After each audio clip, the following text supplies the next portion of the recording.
بالاخره انتظار ویدیو را که داشتین رسید. امروز برایتان طریقه استفاده کردن VPS در گوشی برایتان آموزش میتونم که چگونه میتونین VPS در گوشی استفاده بکنین و در داخل افغانستان شیشته از طریق VPS از فیسبوک، اینستاگرام و تیک تاک درآمد بکنین در حالی که افغانستان تحریم است.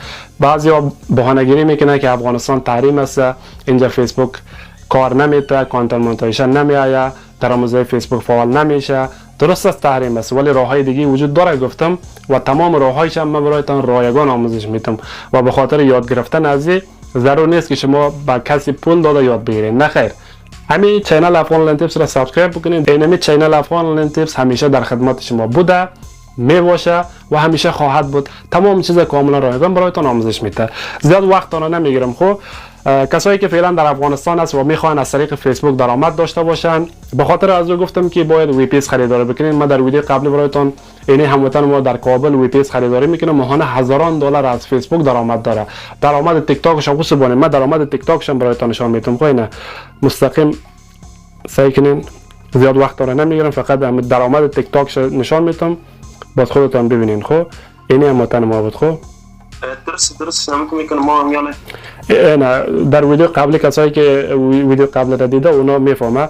اینجا درآمد تیک تاکش برای ما روان کرد. ببینین در یک روز 106 دلار تیک تاک برای هدیه داده، ادیشنال ریوارد میگه. خب استاندارد ریوارد کی است؟ درآمد ویدیوهایش است، مثلا نظر به مثل یوتیوب و فیسبوک واره نظر به 1000 بازدید برایتان پول میده، ولی 106 دلار هم به خاطر از اینکه این فعالیت میکنه در تیک تاک هدیه داده. فیسبوک هم من اینجا اسکرین شاتش برایتان نشون میدم. ببینین اکسترا بونس که میگه وقتی شما فعالیت میکنین خود شرکت فیسبوک برایتان هدیه میده، پول میده که شما را تشویق بکنه بیشتر فعالیت بکنین.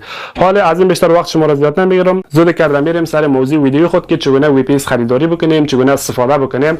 به خاطر که همین برادر ما من اینجا یک بار دیگه برایتان نشون میدم. این برادر ما که است VPS در لپتاپ استفاده میکنه. بعضی وطندارای ما میگه که VPS در موبایل استفاده نمیشه، فقط این برای کامپیوتر است. نه خیر، در موبایل هم استفاده میشه. به خاطر از او یک برنامه است در پلی استور را شما در گوشیتون اینستال میکنین. خب به نام ویندوز اپ است. قبلا که بود به نام ریموت دسکتاپ بود. اینجا اسکرین شاتش هم برایتون نشون میدم. حالا تغییر کرده. اینمی ویندوز اپ در گوشیتون اینستال میکنین.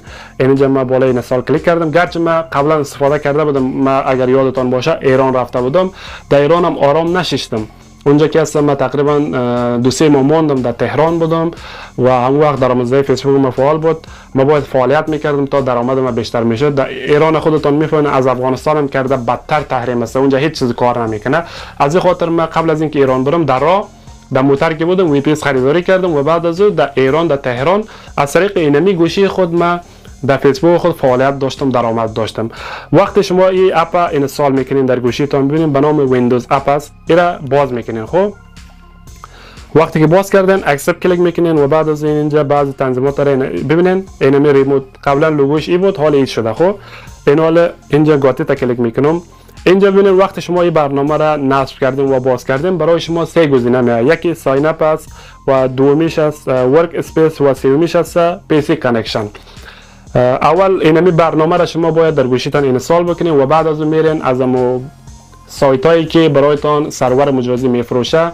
اینجا من نامایش هم نوشته میکنم، میتونین که از زمینا از هر کدامش خوشتون آمد بخرین. این هموطن ما در کابل است، از چی خریداری میکنه باشین. از کدام سایت بود امرم برایتان نشون بدم. تا این هموطن ما که فعلا در کابل از VPS استفاده میکنه از سایت دیتابیس اسمارت خریداری کرده. اینجا من نامش نوشته میکنم، خودتون میتونین در گوگل برین ازش VPS خریداری بکنین. وقتی شما VPS خریداری کردین و اینمی برنامه را در گوشیتون اینستال کردین به نام ویندوز اپ، اینا شما چیکار میکنین؟ وقتی شما VPS خریداری کردین برای شما که است یک IP میته، یک یوزرنیم میته، پاسورد میته، تمام چیزش شما کپی میکنین. اینجا من نوشته کردم از خودم، من قبلا استفاده کرده بودم. اینی مثلا IP است. خب IP خود را کپی میکنم و بعد از او اینا دوباره میریم دمو برنامه ویندوز اپ ایرا باز میکنیم. اینجا 3 گزینه میته گفتم. چیکار میکنیم؟ پایینیش پی سی کانکشن که است بالش کلیک میکنیم. اینا ببینین پی سی نیم میگه. اینمی IP تون را اینجا پیست میکنین، کپی کردین. اینجا من پیست میکنم. خب اینا پیست کردم. اینا در پایین از شما پرسان میکنه اسک وین ریکاوریت که میگه بالای از گزینه کلیک کرده اد یوزر اکانت است، ایره کلیک میکنیم و بعد از اینجا یوزرنیم و پاسورد اینمی وی پی اس که شما خریداری کردین ایره نوشته میکنیم. من اینجا از خود من نوشته میکنم عبداللطیف اوستورک و بعد از اینجا رمزتون میزنین. اینگونه من رمز خود را میزنم، ایره سیو میکنیم. اینجا در بالا سیو کلیک میکنیم و بعد از اینجا میایه. ببینین اینا بالای اینمی کلیک کرده ایره هم سیو میکنین. وقتی که سیو کردین گوشی شما تبدیل میشه به دسکتاپ، یعنی مثل لپتاپ وارد میشه. فعلا حالت گوشی ما چی است؟ مثل گوشی است دیگه. وقتی شما ایره سیو کردین بالایش کلیک کرده اینجا ببینین شروع شد فعلا ریموت کانکشن. من فعلا ایره کنسل میکنم به خاطر که غیر قانونی است. ایره من برایتان مستقیم آموزش داد نمیتونم، به هوشیار که است یک اشاره کافی است. میگه اگر ایره من مستقیم برایتان آموزش بدم استرایک میاد، یوتیوب ویدیو را هم حذف میکنه، چینل ما هم حذف میکنه. چینل برای همیشه خراب میشه و من نمیخوایم که چینل ما خراب شه و یقینا شما هم نمیخواین که چینل ما خراب شه، به خاطر که تمام آموزش ها را من در اینجا کاملا رایگان برایتان آموزش میدم. درست است؟ ببینین یک کار دیگه میکنم. این اینجا من در ایران که بودم ویدیو گرفته بودم. این اینجا ببینین گوشیتون وقتی که شما اپ استور اینمی ویندوز اپ ببخشید چی کردین این را هم که سیو کردین من دوباره کنسل میکنم. یکی از گوشی شما اتومات تبدیل میشه به دسکتاپ، مثل کامپیوتر میشه دیگه. و بعد از اینجا هم سه گزینه میته. ماوس یعنی ماوس کامپیوتر میگم، میتونید مثل کامپیوتر هم استفاده بکنین، با انگشتتون هم مثل که موبایل اینجا ببینین اینگونه با دستتون هم میتونید کار بکنین. و بعد از وقتی گوشیتون به لپتاپ یا دسکتاپ تبدیل شد و بعد از میتونین در براوزر برین، در گوگل بر خودتون فیسبوک جور بکنین، همین پیجی که فعلا فعالیت داره اونجا لاگین بکنین و در اینجا که هست ویدیوهایتون را اپلود بکنین، فعالیت بکنین، کانتنت مونتیشن میاد و این گونه که هست شما میتونین درآمد بکنین. اینا من مستقیم برایتون آموزش داده نمیتونم به خاطر که غیر قانونی است. بیشتر برایتون گفتم اگر اینا من مستقیم آموزش بدم وقتی من ویدیو را اپلود بکنم در یوتیوب یک ساعت بعد ویدیو اتومات حذف میشه، به خاطر که یوتیوب چیزا را غیر قانونی میدانه، به خاطر که افغانستان تحریم است و ما از یک راه دیگه مثل دوزاور برایتان راهش نشان میتونم مستقیم ایره باز یوتیوب قبول نمیکنه. مرا ببخشم که من برایتان ایره مستقیم آموزش داده نمیتونم.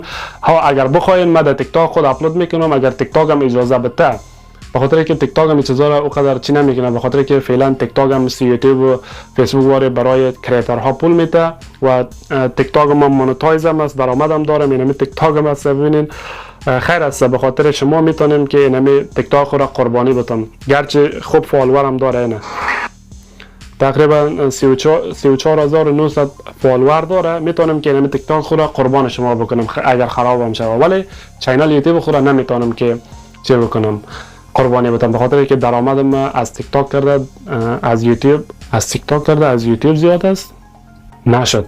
نه بابا، نه بابا تیرو ابھی پیچر باقی ہے. درآمد ما از یوتیوب بیشتر از تیک تاک است. این صحیح شد نه؟ زبردست. و این حال در آخر گفتنی من برای کسایی که واقعا میخوان از طریق فیسبوک درآمد بکنه فقط یک ماه دیگه وقت دارین. کسایی که فعلا در افغانستان است اول باید یک وی پی اس خریداری بکنین و بعد از وی پی اس میتونین در لپتاپتون در کامپیوترتون استفاده بکنین. اگر کامپیوتر لپتاپ ندارین اینم من برایتون آموزش دادم، از طریق اینمی گوشیتون هم میتونین استفاده بکنین. وی پی اس در گوشیتون یا در لپتاپتون نصب میکنین و بعد از اون فیسبوکتون را لاگین میکنین از براوزر و بعد از اینجا فعالیت میکنین و هر روز کم از کم 2-3 دانه ویدیو کوتاه، 2-3 دانه ویدیو طولانی، 2-3 دانه هم عکس و 2-3 دانه هم استوری در فیسبوکتون اپلود بکنین. کانتنت مونتیشن شاید یک هفته بعد برایتون بیاد، شاید 10 روز بعد، شاید 2 هفته بعد. اگر تاریخ 31 آگوست شود شرایط باز فرق میکنه، شاید شرایطش سخت‌تر شود، ولی فعلا چانس خوب است برایتان. دعوتی است، شما را دعوت میکنه نظر با فعالیتتان. فالوور فرق نمیکنه، اگر شما 200 فالوور هم داشته باشین میتونین کانتنت مونتیشن بگیرین، 500 فالوور هم 1000 هم. خلاصه فعالیت مهم است. فعلا نظر به فعالیت کریئتورها که است فیسبوک کریئتورها را فعلا دعوت کرده رایسته و کانتنت مونتیشن داده رایسته مفت. اگر تاریخ 31 آگوست شود شرایطش سخت شد بگویا که 50000 فالوور یا 1,00,000 فالوور پوره بکنیم، بعد از کانتنت مونتیشن برایتان میتیم. این باز پوره کردنش خیلی سخت است برایتان. اینی بود ویدیو امروزی ما. آرزوام ویدیو مورد پسند شما قرار گرفته باشد. فعلا هر جایی که هستین سربلند و شاد باشید.